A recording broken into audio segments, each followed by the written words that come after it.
Going live. Hey everybody, welcome to EduMatch. Follow along with us on Google Plus at bit.ly/tweettalk54, as well as on Twitter using the hashtag EduMatch. Speaking of EduMatch, if you want to be the featured person of the day, that comes with all kinds of perks like getting your blog automatically retweeted and all kinds of goodness, then just sign up on our website at edumatch.org. And there we'll be able to feature you and get all of your information and tweet it out and make connections with educators all around the world. Definitely want to give a huge shout out to EdCamp Global. It took place this past weekend. Had a great time down there. I got a chance to be down there at headquarters, so it was phenomenal. Huge shout out to the team, and it's going to be coming back around EdCamp Global Classrooms on February 28th. But if you still want the conversation to go on, then we have EdCamp EduMatch coming up this Saturday from 10 a.m. to 12 p.m. Eastern Standard Time. So you can check that out at bit.ly/EdCamp EduMatch registration. Now tonight's topic, we're going to be hearing from an all-star panel moderated by fantastic journalist and teacher extraordinaire, Dr. Dorian Roberts. So I'm going to go ahead and turn it over to her. And can't wait to get the conversations going.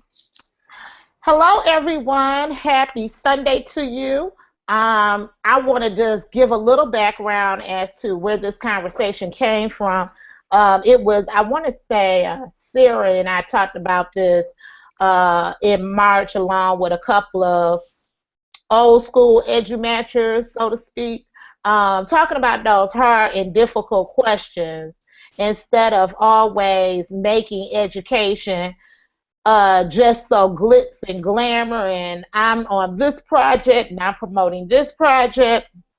But I want to come together tonight to kind of discuss sometimes the difficulties of education and the hard questions and ways that we push ourselves through those questions, or may even have the desire to maybe try to do something else besides education. So without further ado, we have our panel here. We have Cynthia Day, and we have Dene. Dene, how do you say your last name? It's pronounced Gainey, Dene Gainey. Gainey. Okay, we have Dene Gainey here. And we have Sarah and myself. So for the first question, I would like to toss up, what are some of the things that you would suggest that we do when you cannot find your niche as an educator?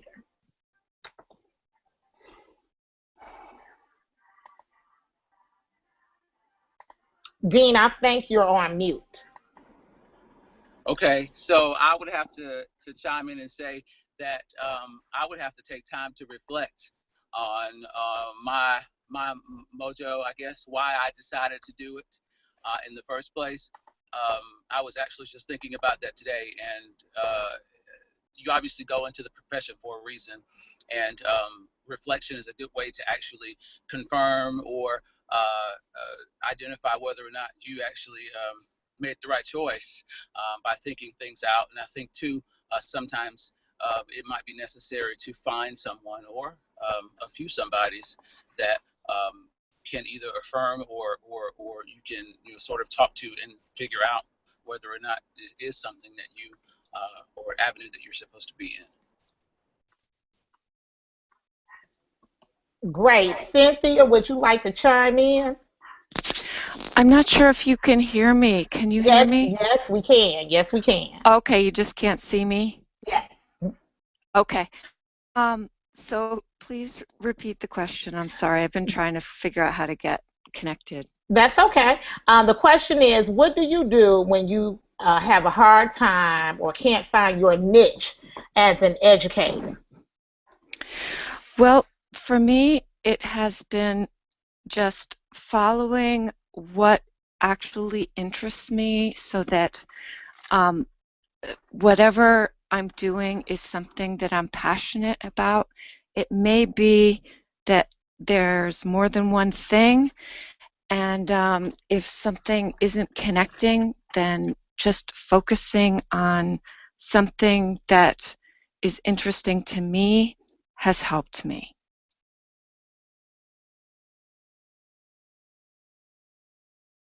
Okay, sounds good. And Sarah, would you like to make a comment? Absolutely. So for me, this question really hits home because I came from alternative certification. And in alternative certification, I came from a background in television production, and then had about a summer, well, actually a month of preparation, and limited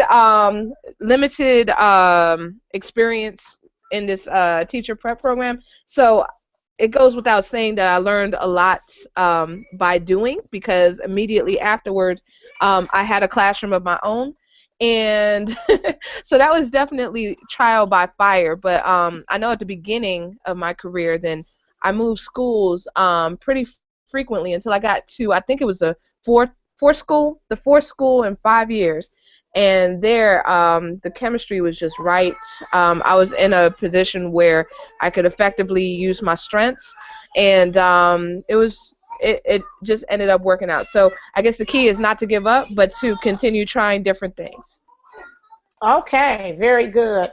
With myself, I have to go through my spiritual side. I just stay deep in prayer and a little bit of what Cynthia said, just trying to find out your interests and trying to renew yourself and see what you can find that interests you along that will interest the kids as well to keep that flame lit. My next question is, that should be able to transition us right on through. How do we intrinsically motivate ourselves professionally? Cynthia, would you like to take that one?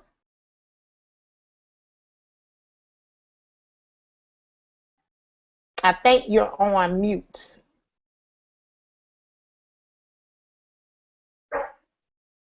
How about Dean? You want to take it? Sure, I'm processing a little bit the question. So intrinsic motivation, I happen to be one of those teachers that I am a teacher because of a teacher. So a lot of times I'll reflect back onto the things that I saw in the teacher that inspired me, and then I have to also remind myself of what I was drawn to as a kid, going through school. And so I often would put myself in the shoes of my students, and somehow that motivates me to make it happen in the classroom, if that makes sense. Oh, absolutely. How about you, Sarah? For me, I'm just fascinated with learning new things. I consider myself a lifelong learner, probably evidenced by the fact that I have not been out of school since the age of 3. But I just love Mm. learning, and I just love learning new things, and especially trying these new things out when I learn them. So I guess, we're not really much different from our students, but having that authentic learning and being able to actually apply it.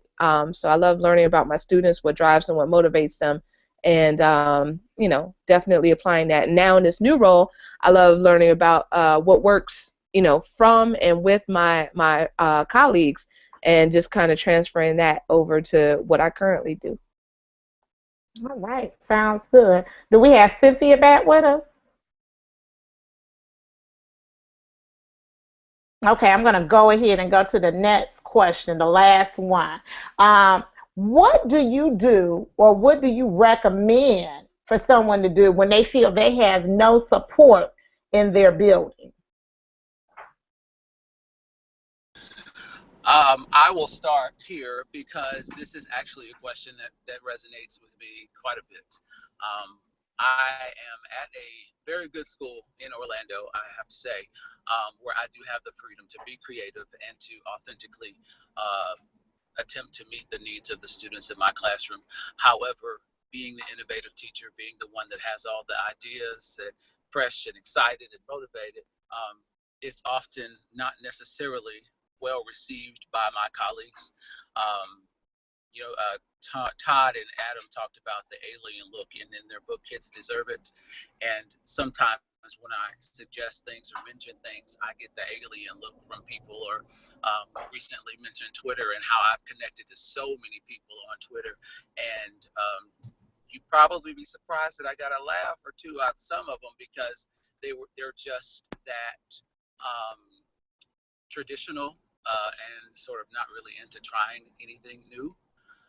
So it's a work in progress, but I have met so many people. I have connected to so many people by means of Twitter and Voxer, and I don't know what I would have done without them. All right. Maybe slow to start, but because of it, it's opened doors to new and different kinds of things that I was not necessarily privy to before. So I'm grateful for that. All right. Cynthia, our question is, what happens when you have no support in your building? What do you do, or what would you advise someone else who might be in that situation to do?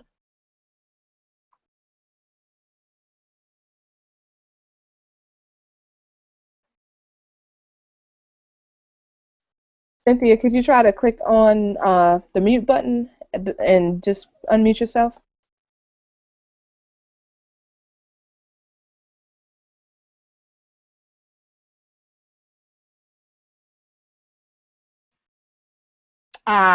Sarah, you want to try to take it away? Because I don't think I can hear Cynthia. Okay. Yeah. All right. Sure. Absolutely. So, in terms of when people feel that they have no support in their building, I have felt like that a few times. Luckily, no times in the recent past. But I've been there a few times, and I mean, really, you just have to focus on the things that keep you coming back, because that's that's really important. For me, it was the relationships with the students, and just what I got out of it when I saw them learn and when I saw them figure things out. That was that definitely kept me coming back. And I realized that the situation in my building, even though it was really challenging, and even though it felt like it might always be that way, then I realized the longer I hung in there that I could kind of move around and try different things, and luckily it wasn't always that way. So that is pretty much what I did. With myself, I would have to say, along with Dean said, sometimes people outside of the building can give a different perspective, and developing your own PLN, you can do that via Twitter. I've done it via EduMatch. It's really been a saving grace for me, especially this last year. And it gives you the sense of that you're not alone in your thoughts and some of your concerns. So I really enjoyed that.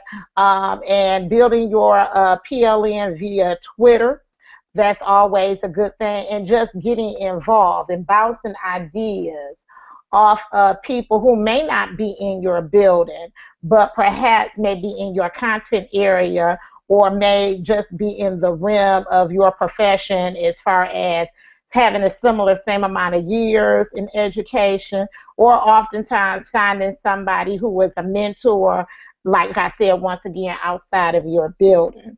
So I just want to thank all the panelists for coming out tonight and answering the questions. I do have one brief announcement. DCTV 430 will be airing a mystery, kind of like a little bit of a mystery program, just talking about what's going on this summer, different features and whatnot, and getting ready for the school year a little bit. But it is going to be all laughs, chuckles, and giggles, so to speak, on Tuesday night, this coming Tuesday at 9:30 Eastern Standard Time, 8:30 Central Standard Time on blab.im, and you can see us once again on DCTV 430.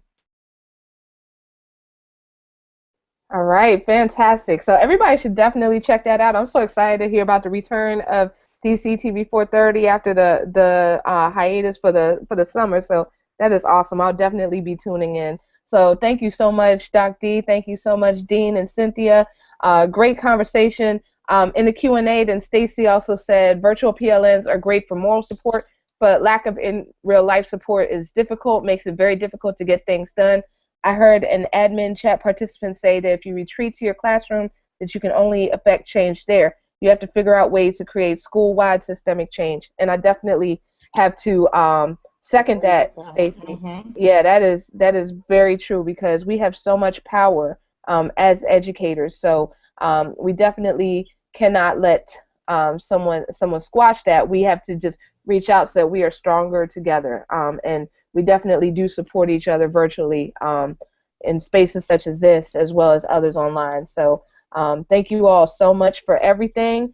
Just wanted to give a heads up that this Saturday, again, we're having EdCamp EduMatch round number 2. So you can sign up. I think that the tweet just dropped with the information, but it's bit.ly/EdCamp EduMatch registration. So hope to see you all there. This chat is going to be, the transcript will be tweeted out shortly, and eventually in the coming weeks you will see the audio available as an iTunes podcast. So come back next week. We have a much anticipated episode on Snapchat. So definitely check that out. If you want to be a panelist, if you're an educator and you use Snapchat or you're curious about Snapchat, then check out bit.ly/tweettalk55. So anyone can leave a panelist, just leave a comment on the Google Hangout page. All right, so everybody take it easy. Catch you next week. Same bat time, same bat channel. Good night.